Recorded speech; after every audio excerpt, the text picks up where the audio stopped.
Successful therapists often wonder when they should grow their practice by adding additional staff or opening a second office location. Here at Therapy Appointment, we are eager to help all of our therapist customers expand and succeed. I interviewed 5 therapists in their offices about the process of creating a group practice, including their encounters with some unanticipated consequences of their success.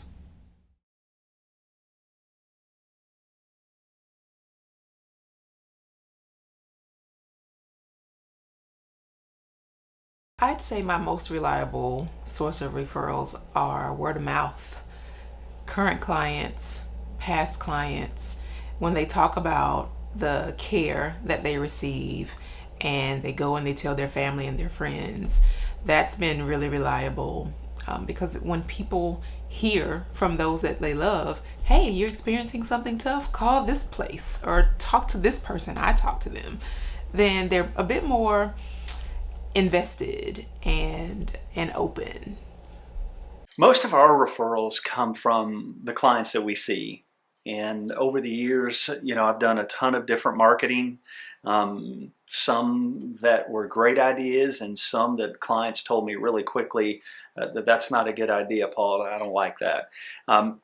But our best client is generally referred from somebody that we've already seen, and it's it kind of gives us a leg up in the process, because if they trust someone enough to recommend us, well, if they trust us enough, usually the person walking in has already been told that, hey, these are good people, they're going to treat you right.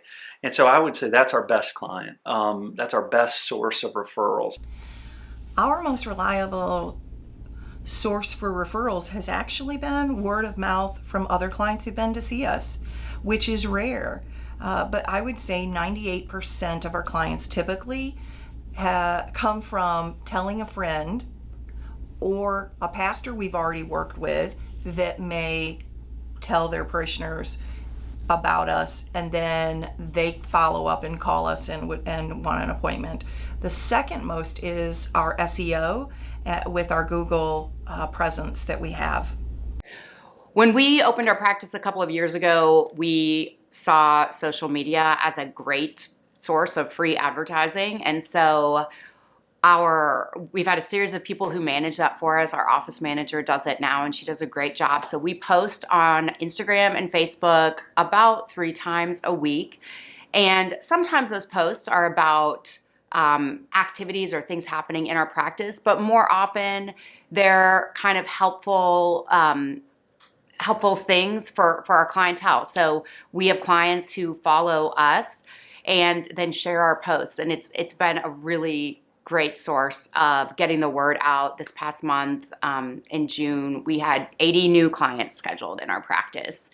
And so and a large percentage of those come from social media. We also have a lot of direct referrals, which is the best kind of advertising, right? So people that have come to see us, talk about us and the therapists that they've seen to their friends, to their church members, people in their community. And so we have a lot of direct referrals. We get a lot of referrals from pastors, schools, physicians, and some attorneys. We have a therapist who goes to court and advocates for her kids, and so she gets quite a lot of referrals from local attorneys. But personal relationship, so the combination of personal relationship on the one hand, whether referrals or relationships in the community, and then internet and social media, those are our 2 big sources of referrals.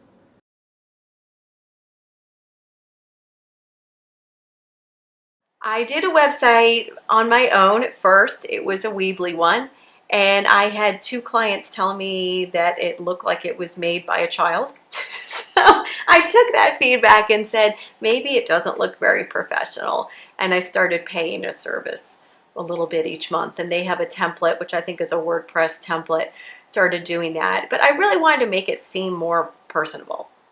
We went about developing our website by first doing research, and we looked at websites in different cities. We looked at websites locally.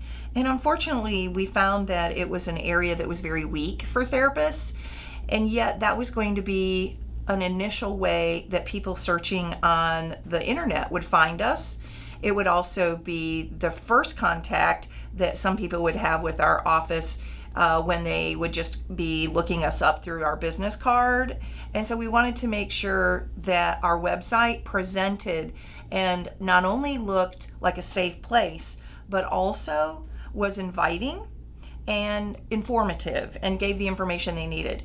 Neither myself nor the people that I was working with at the time knew how to develop a website.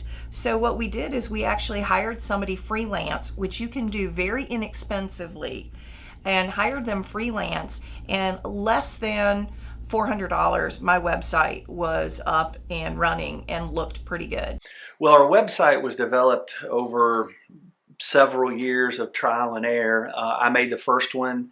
It was very simple and it served us well. And then as we grew, I hired someone, and our practice outgrew them. It outgrew their knowledge. So I had to go hire another one. And, you know, one of the guys I hired, he was a great guy and he built a great website for us. But a couple of years later, when we wanted to change it, he was not so good at wanting to change it. He really liked his work, so he didn't want to make any changes to it.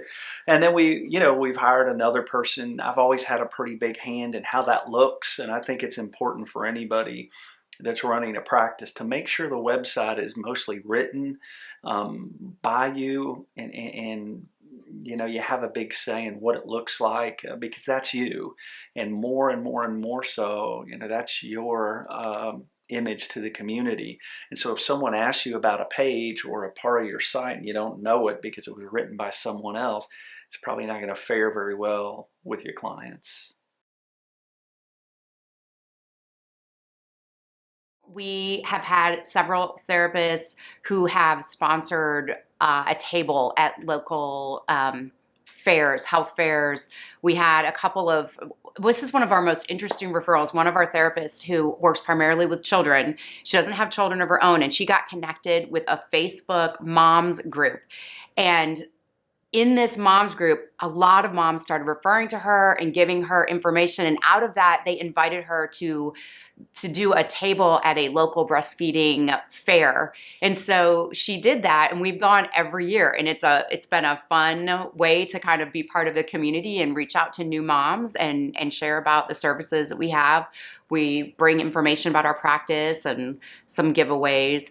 We had a table at a blues barbecue and mental health fair a few weeks ago. And so some different community events like that, which all of those are connected to, we want people, when there's a question that comes up, you know, if somebody's talking, I have a friend who has a kid who has this issue, or I know somebody and it's a couple and they need somebody to go to. Our hope is that the more that we do things like this in the community, a very quick answer that's easily accessible is, oh, have you tried Roots? Have you heard of Roots? So anything that we can do that helps people to know about us and our services, we feel like is good to be able to give back, and also a good way to share about the services we provide. One of the things that did not work for us in terms of marketing was paying for directories. There are a lot of different directories you can be part of, but we found as we track how our clients come to us, that we were not getting any clients, but we were paying their annual fee to be part of the directory. So at that point, when that happens, we've just opted to no longer utilize that directory service. But ironically, I'll say that one other area for us that interestingly wasn't workable for me, but it has been workable for other practitioners in my office, is Psychology Today. I don't know if it's because it's alphabetical and my name is an R and people find somebody before they get to R's, because I have people in my practice that last name is starting with an H, and she's gotten quite a few, I think, from Psychology Today. My other colleague that has a last name that starts with a D, she's gotten a few through Psychology Today, is my understanding. So I'm just the one that didn't seem to get any. So I have stopped doing Psychology Today for me, as well as for at Broad, the Rosario counseling practice. One of the things that we tried that we saw absolutely no return on our investment was we put an ad on pharmacy bags, and we were really hopeful. There are thousands of prescriptions that are going out in the course of a year, and so we were thinking, gosh, if we put an ad on a pharmacy bag, that's going to be awesome. No return on that investment. That was a waste. Maybe people saw us. Maybe it offered some visibility, but we didn't see the return.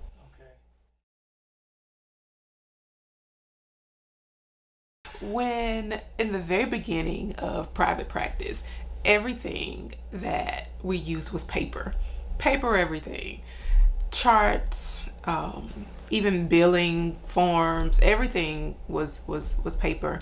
And a few years into private practice, I thought, let's explore practice management software, because the idea of having everything in one place and the idea of being able to access the client charts from anywhere with logging in was appealing to me. And so we had conversations about that and decided to start with Therapy Appointment.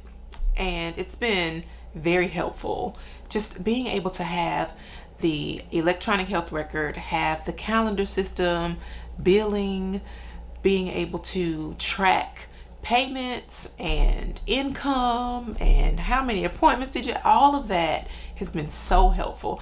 I don't know how we were functioning without it.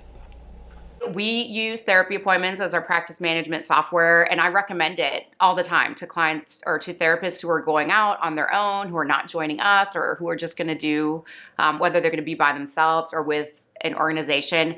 Because I was on my own doing therapy just by myself for about 18 years, I had a lot of time where I didn't use any practice management software, and it is life-changing to have everything in one place, to do all of your scheduling, to have all of the finances, to have all of the history and communication between therapists and admin. It is absolutely worth it. I use the best practice management software ever. And I'm not just saying that, but I love their tagline for Therapy Appointment. You provide the therapy, we do the rest. Because it truly does everything else. The calendar part, the intake forms, everything is on there. It is cut down on so many phone calls and texts. When's my appointment? Can I reschedule it? I love that people can schedule on their own. I love that people can check their balance. It does everything. I love that I can look up my old notes. Occasionally I get calls from insurance companies and they want notes. One click of a button, just send them electronically. It's been a real lifesaver. It's one central, I'm completely paperless. All the forms are scanned into there. Love it. Do you know, I think that every business would benefit from using a project management system. We've gone with Therapy Appointment, and after doing a lot of research, we found that it met our needs the most. In fact, I even looked at several other leading software options, but I compared them literally on paper with what they each offered. And I found that not only was Therapy Appointment worth the value, but it also provided more of the services that were particular to my needs as a therapist than the other services that were available. So we've been really happy with it, and I would choose it all over again. In fact, I've even recommended it to other colleagues here in our area, and they've opted to use it as well.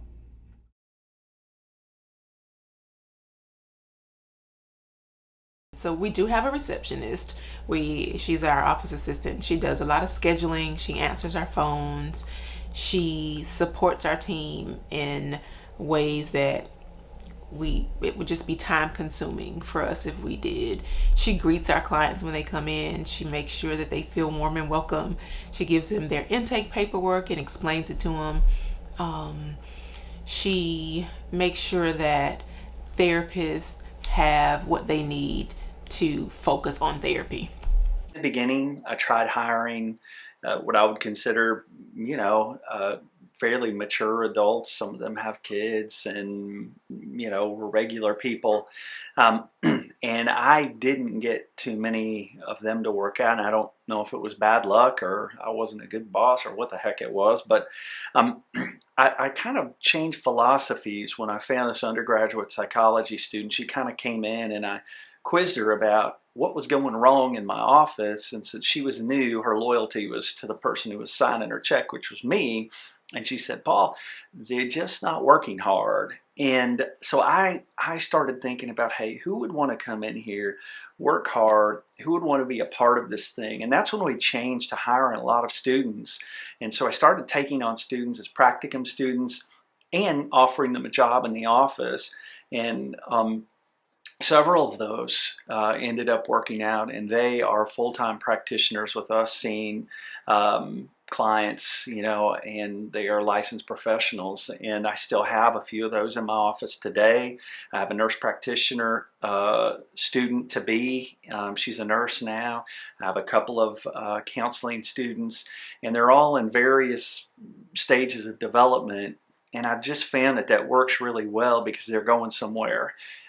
They're interested in what we're doing. They're going to need a letter of reference, and they want to be a part of something like that. And it just seems to be a great fit. When we hire people for our front office, we look at that as the first introduction that people are getting to our practice when they arrive. It is the face and it is the voice. It is really the representation of who we are. So in doing that, I felt like I needed to have a clear way of finding the person that was right for us, or people that are right for us. And in doing that, I set up a 3-step system in my interview process.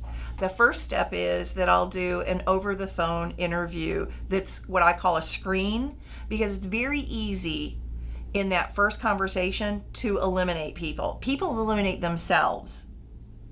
So if I know that in the first 10 minutes of that conversation, can tell that it's not going anywhere, then I discontinue the interview. But that way I'm not wasting my time, because in truth, my time to do this is also valuable. And I have to set aside, in running a full-time practice, set aside the time to actually do the interview system, the process. So if I build in an hour for a face-to-face and I know in 10 minutes it's not going anywhere, I essentially have lost the remaining 50 minutes that could have actually been a counseling session.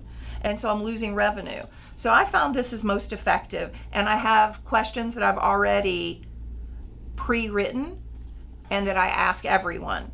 The second step is if after... I'm curious, by the way, what are some of those questions, if you remember any? Sure. What might be some of those questions? I want to hire somebody who actually has medical background in working in a medical office. I notice that I have to do a lot more training if I hire somebody without medical office experience. It can be an optometrist, but I want to make sure that you have worked in a place where you've had to understand HIPAA before and that you've had to execute HIPAA.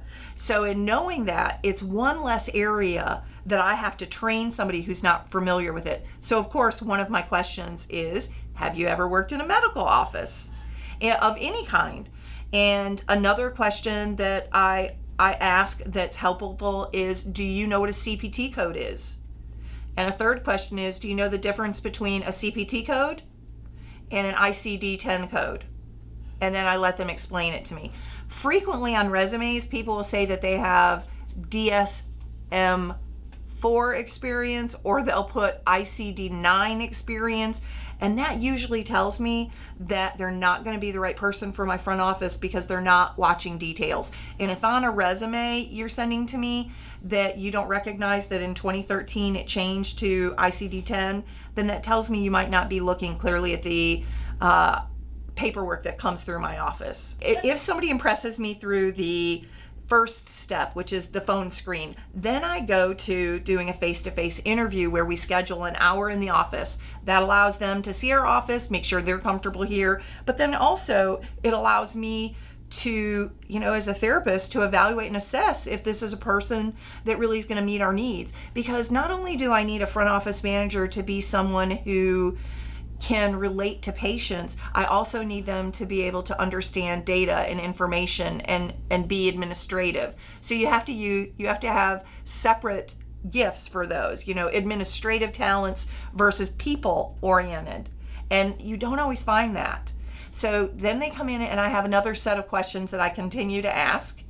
And then after they do the face-to-face interview, if indeed they have shown to me that they are well knowledgeable, they are a people person, and ultimately that they share our vision, that this isn't just a job for money, and that this isn't just about until you finish school and then you're going to go on to another job. Instead, I really want to hire people that this is their passion and this is really what they are good at doing.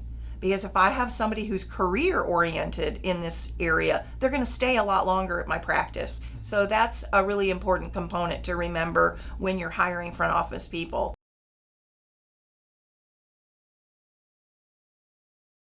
We make the decision to hire based off of client need. And so sometimes there's an overflow and we're getting a bunch of referrals and we say, gosh, we don't have enough therapists to see these clients. And so we hire based off of a need. And also sometimes there is a new need that we recognize that the community has, and we hire based off of that. So if there are teenagers that seem to need support, then we'll say, gosh, we're getting a lot of phone calls for teenagers. Let's hire somebody that can address this specific need. Okay. I came to the decision to add some other people into the group, mainly because Allison had been so helpful to me and taken me under her wing, that when I talked to some other people who said, oh, I could never do that. Private practice, it's so daunting. How do you do that? Rather than just telling them how to do it, I really felt this need to bring them in and help them in the same way. And as corny as it sounds, I just felt this need to pass it on. And that's how it kind of started. So I took on some other people that I really liked and respected and admired their point of view, and took them on here and just help them with all the rest of it. In terms of our therapy staff, my husband and I are co-owners, and we have 10 other therapists who work here. Some of them part-time, some of them full-time. We have some marriage and family therapists, some professional counselors, another psychologist. And we found those therapists or brought them to Roots in a number of different ways. Both my husband and myself have both taught in the area. My husband taught at a graduate school for many years, still teaches there on an adjunct.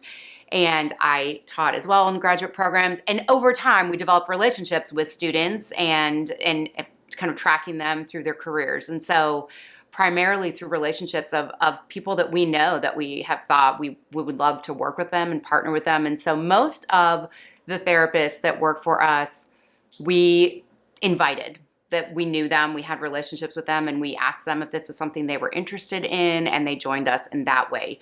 We did advertise for one position, which is that we wanted to have somebody to do psychological assessment with some neuropsych training. And so we advertised for that, but as it turned out, the way that we ended, that it was another personal relationship. And so several of our therapists immediately kind of suggested someone that they knew in the community who was currently finishing up her postdoc year.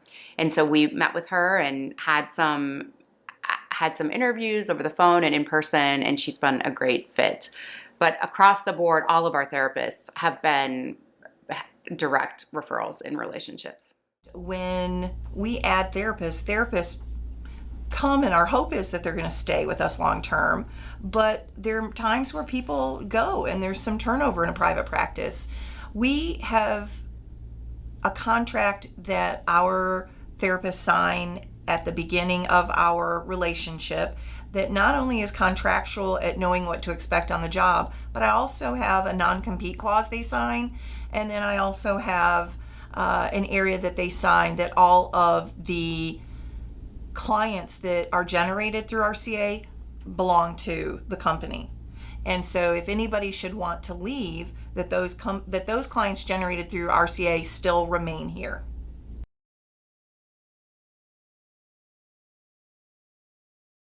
Well, we have a lot of clinicians, and one of the questions is always, how do you set up paying those people?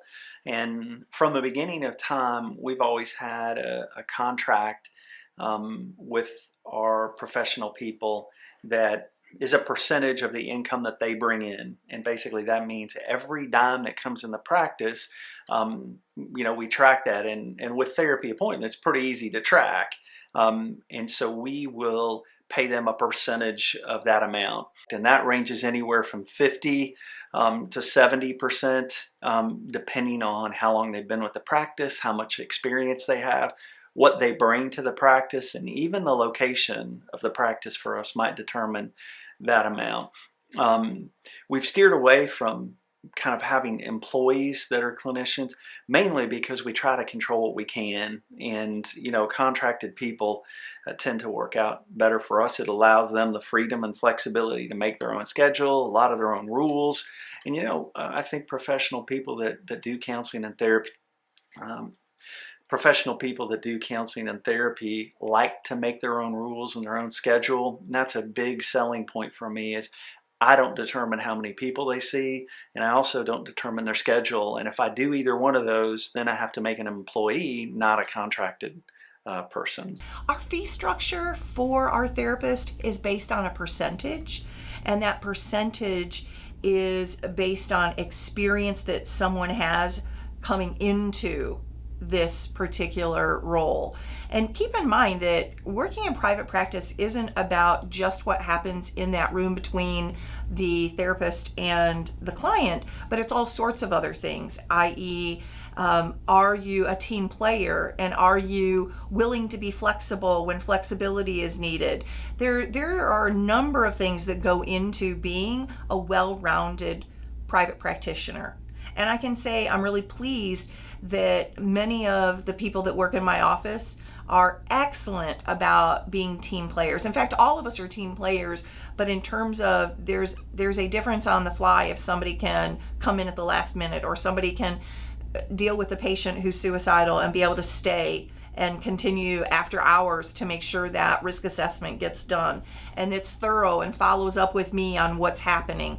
So fees for services are important, but understand that there's so much that goes into the fees that stay at the office. So for example, the way our fee structure is, there's a percentage that our therapists know they're getting paid. The remaining percentage goes back into the office, which might go into paying for the furniture, or when things need to be replaced. It's paying for the copier machines. It's, like for example, one thing that goes unknown is I pay $2,000 worth of group insurance that covers everybody in addition to their individual policies. So there are a lot of things that are costly that are behind the scenes that are needed for a practice to fully function well.